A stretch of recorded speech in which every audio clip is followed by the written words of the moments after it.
The Story of the Pilgrims by Katharine Ross, illustrated by Carolyn Kroll.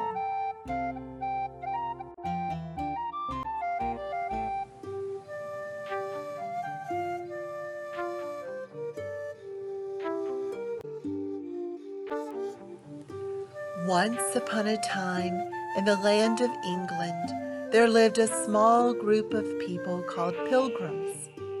The Pilgrims were unhappy because the King of England would not let them worship God in their own way.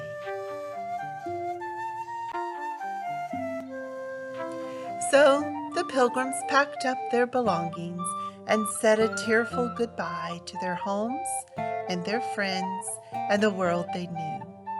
On a mild day in autumn, they set sail for a new world called America, which was across the wide ocean. Other families came along. Together, they hoped to find freedom and a better life.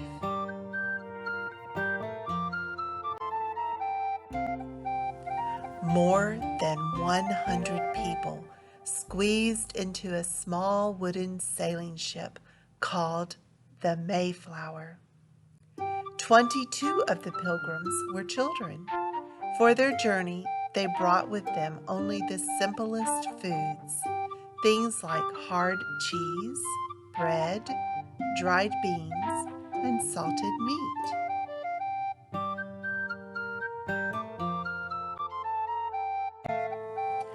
Day after day, the Pilgrims saw nothing but the endless ocean and sky. Now and then the huge slippery body of a whale would break the surface of the water.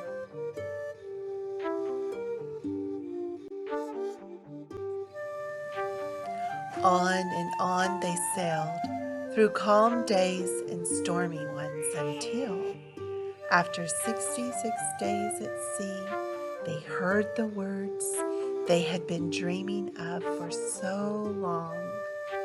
Land ho!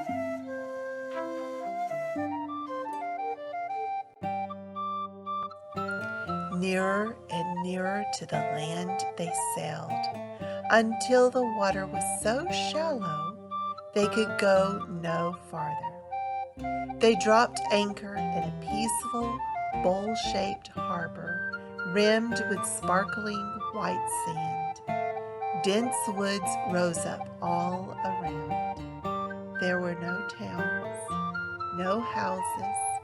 There was no sign of any people at all. The Pilgrims rowed ashore to explore this wild land so full of mystery and promise. The men were armed with guns.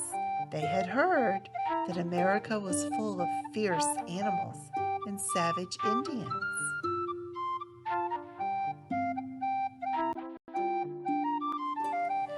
After many days of exploring up and down the coast, they found a deep harbor near good farmland. Here they would make their home.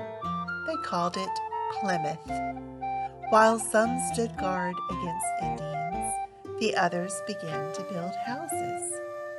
The first was long and low and very plain. They called it the common house, for they would all share it.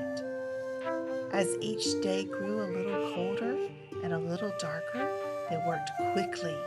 Winter was coming.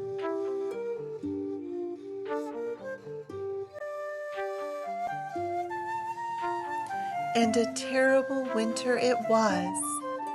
There were dark days of bleak and bitter cold, far colder than any had ever known back in England. Snow and sleet and high winds battered the common house, and the little ship anchored in the harbor. The Pilgrims huddled together for warmth, trying to survive on stale food from the long voyage. Many of them became sick and died.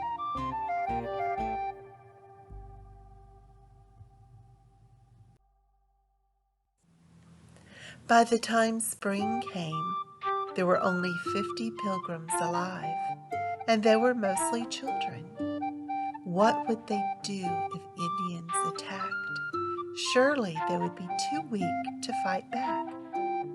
Then one day, an Indian did come. The pilgrims had never seen an Indian this close, and they were terrified. But this Indian had come in peace. His name was Samoset.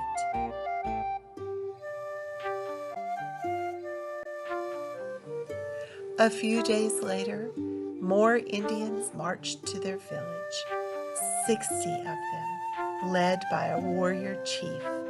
The Pilgrims and the Indians made a treaty, promising not only to do each other no harm, but also to help each other. An Indian named Squanto turned out to be a special friend. He taught the Pilgrims many things. Where to find the best fish, and how to stamp eels out of the mud at low tide, how to find their way safely through the dark forest, and where to find nuts and berries and wild herbs.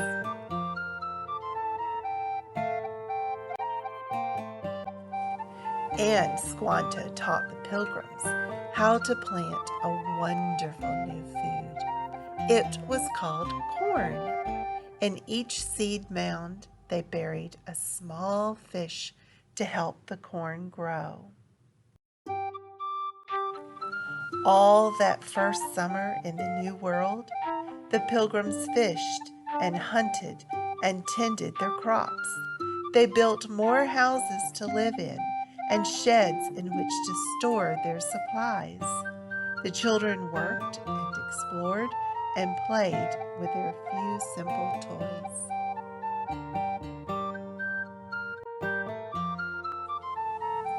When autumn came, the Pilgrims rejoiced over their harvest, bright ears of corn and fat pumpkins, peas, beans, delicious squash, and green herbs. They felt so happy about their good fortune that they wanted to celebrate. They knew they could never have survived without the Indians, so the Pilgrims invited the Indians to join them in a feast. 90 Indians came. For 3 days and nights, the Pilgrims and the Indians ate and drank and danced and played games together. To remember that time so long ago, a time of brave Pilgrims and life-saving Indians, we continue to celebrate the feast.